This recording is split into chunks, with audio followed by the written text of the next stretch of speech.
अस्सलाम वालेकुम, की हाल चाल है? ठीक ठाक हो? तो आज का व्लॉग मेरा शुरू हो रहा है सफ़र से, क्योंकि मैं जा रही हूँ अपनी अम्मी से मिलने। तो क्या आप अपनी ज़िंदगी के 4 मिनट मुझे देखने के लिए ज़ाया कर सकते हैं? अगर हाँ तो आपकी सपोर्ट का बहुत बहुत शुक्रिया। तो जनाब जी, हम निकल चुके थे घर से और रहमान हमें जा रहे थे बस स्टेशन पे ड्रॉप करने के लिए, और वहाँ से मैंने जाना था जंग की बस पकड़ के अपनी अम्मी के घर। तो जनाब जी, जब बस स्टेशन की तरफ जा रहे होते हैं ना, तो ये वाली मस्जिद देख के ना मुझे ना ताजमहल वाली वाइब आती है, पता नहीं क्यों। तो ये मैंने अपने बंदे से मिस करोगे हमें? मुझे मिस करोगे? मुझे मिस नहीं करोगे आप? इधर देख के बोलो, नहीं मिस करोगे मुझे? नहीं करोगे। 2 दिन आपको मेरी याद नहीं आएगी बाबा?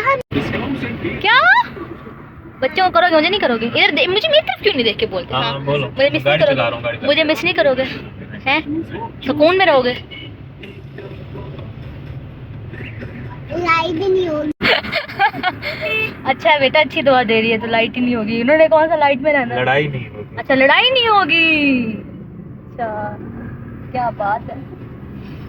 और ये चेक कर लें, ये जनाब जी उस टाइम तो बड़ा कह रहे थे कि मुझे आपकी याद नहीं आएगी, लेकिन ये नज़रों से नज़रें नहीं मिला पा रहे थे। इतना मुश्किल आई कांटेक्ट हो रहा था कि मैं आपको बता ही नहीं सकती। और फ्रंट की 2 सीट्स जो थी वो हमारी प्री बुक थी पहले से ही, तो हमने जनाब जी अपनी सीट संभाली और अब बस चलने का वेट कर रहे थे। तो बस चल चुकी थी और हम रवाना हो गए थे झंग जाने के लिए। तो ये जी, हमने खुदा हाफिज़ मुल्तान भी कह दिया और हम अपना सफ़र तय कर रहे थे। अच्छा, पता है क्या, हम ना जब भी जाते हैं ना तो रहमान और मैं, मतलब पूरी फैमिली ना हमारी इकट्ठी जाती है। तो ये फर्स्ट टाइम ऐसा हो रहा था 7 सालों के बाद कि मैं बच्चों के साथ ऐसे अकेले जा रही थी। रहमान को किसी काम की वजह से मेरे साथ नहीं जाना पड़ना था, तो ना बड़ा मुश्किल सा हो रहा था हमारे लिए भी कि हम भी सब जा रहे थे ऐसे, लेकिन जाना भी बहुत ज़्यादा ज़रूरी था। और मैं ये रास्ते में सबको नज़ारे करवाती जा रही हूँ। मोटरवे पे चढ़ चुके थे। ये मेरा मतलब है कि हमारी जो बस थी वो मोटरवे पे चढ़ चुकी थी और रवानगी हमारी जारी थी अपनी मंजिल की तरफ। और पता है, मैं यहाँ पे आके इतना बिजी हुई कि मुझे वॉइस ओवर करने का भी टाइम नहीं मिला। अभी भी मैं अम्मी की छत पे बैठ के वॉइस ओवर कर रही हूँ और पीछे अजानों की आवाज़ें माशाल्लाह माशाल्लाह ऐसे गूंज रही हैं। रुक जाए, मैं वेट कर लेती हूँ, थोड़ा सा अजान हो जाए तो फिर मैं बाद में अपना वॉइस ओवर कंटिन्यू करती हूँ। तब तक जाके आप मेरा चैनल सब्सक्राइब करते हैं। तो प्यारे दोस्तों, मेरे चैनल का नेम है ईमान व्लॉग्स 911 और back to my voice over. तो हम रास्ते पे अपने रवां दवां थे और ये जी बहुत मज़े का रास्ता जो था वो हमें नज़र आ रहा था। मेरे बच्चे बहुत ज़्यादा खुश हो रहे थे क्योंकि मेरे बच्चे ना पहली दफ़ा बस में सफ़र कर रहे थे इस तरह मेरे साथ। यानी कि छोटे वाली जो है ना वो तो पहली दफ़ा करी थी, हाँ बड़े वाली है वो तो बहुत छोटी थी जब उसने मेरे साथ किया था।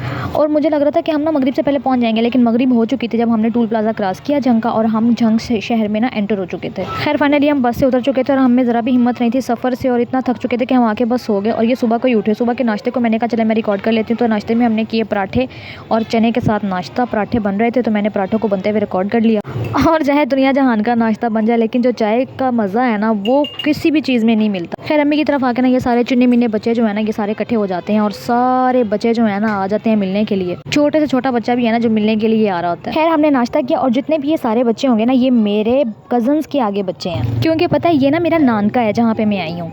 मेरे अब्बू को इस दुनिया से रुखसत हुए 8 साल हो चुके हैं और मेरा कोई भाई भी नहीं था, तो इसीलिए मेरी अम्मी जो थी वो मेरे मामू के साथ आ गई थी यहीं पे। और अब उन्हीं मामू की फैमिली जो है वो उम्रे पे जा रही थी, तो उन्होंने हमें बुलाया था दावत के लिए। मैंने सोचा कि सुबह की चाय का मजा तो बहुत ले लिया है, अब अपने कपड़े प्रेस कर लिए जाए, थोड़ी सी शक्ल संवार ली जाए, क्योंकि रात को आके तो होश ही नहीं रहा था कि हम कहाँ गिरे और कहाँ से उठे। यहाँ पे मेरे ननियाल में क्योंकि सबके घर साथ साथ हैं तो तैयार होकर कभी एक के घर जाना होता है कभी 2 के घर जाना होता है। तो जी मैं खाला के घर जाने लगी तो मुझे ये 2 बत्तख रास्ते में चलती हुई बहुत ही प्यारी लग रही थी, तो मैंने सोचा कि मैं इनको भी आप लोगों के लिए रिकॉर्ड कर लेती हूँ।